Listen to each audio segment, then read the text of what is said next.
Hello, my name is David Langston. Today, on this presentation of between 3 and 5 minutes, we will be diving into Defending Forward, a cybersecurity policy of the United States government. I have with me several guests today, including Brigadier General Marcus Shull. If we want to protect ourselves, we have to be willing to take action against our adversaries first.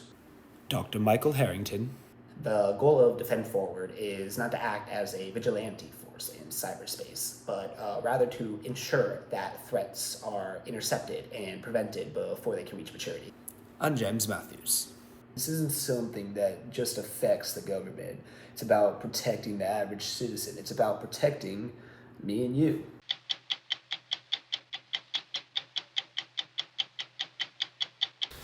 So, what does the approach to this policy look like? The central idea is to disrupt malicious cyber activity at its source, including activity that falls below the level of armed conflict. This means if a device, network, organization, or adversary nation is identified as a threat to U.S. networks and institutions, or is even actively attacking them in or through cyberspace, it can expect the United States to impose costs in response. So, our mission is guided by the principle of persistent engagement, right? And basically, under this operational framework, cyber operators constantly work to intercept and halt cyber threats, degrade the capabilities and networks of adversaries, and continuously strengthen the cybersecurity of the various information networks. And it's really opened the door for cooperation between the government and private companies, because we work through platforms like CISA that let us share information and provide our talents for the sake of security. How is this different from previous approaches? So, previously, it was all about deterrence. Take, for instance, the 2011 International Strategy for Cyberspace, which called for credible response options to dissuade and deter, meaning we were waiting until certain thresholds were crossed before we did anything, and we're much more passive and reactionary. The name of the game was the Doctrine of Restraint, and this was reaffirmed once again in 2015 and remained the status quo until 2018. What caused the change then? We realized that if we want to protect ourselves, we have to be willing to take action against our adversaries first. So in 2018, the DoD's cyber strategy called for cyber operators to continuously engage and contest our adversaries. This initiative was headed up by then Commander Admiral Michael S. Rogers and was expanded upon by his successor, General Paul Nakasone. By this point, deterrence was treated as synonymous with security, which, sure, that is somewhat the case in the physical realm, but cyberspace doesn't work like that.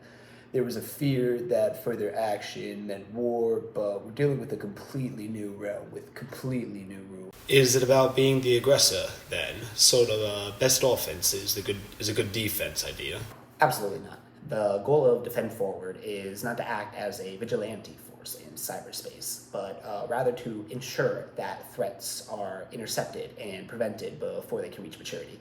The focus is on intelligence gathering and cooperation with allies and partners to find vulnerabilities in our systems or those who might want to exploit them and stop them before they can affect us. You can sort of understand the process as being assuming you're at risk, understanding the threat, collaborating across sectors, using intelligence as a basis for action, then leveraging large-scale analytics and technology to the greatest extent possible, and then finally assume you're still at risk.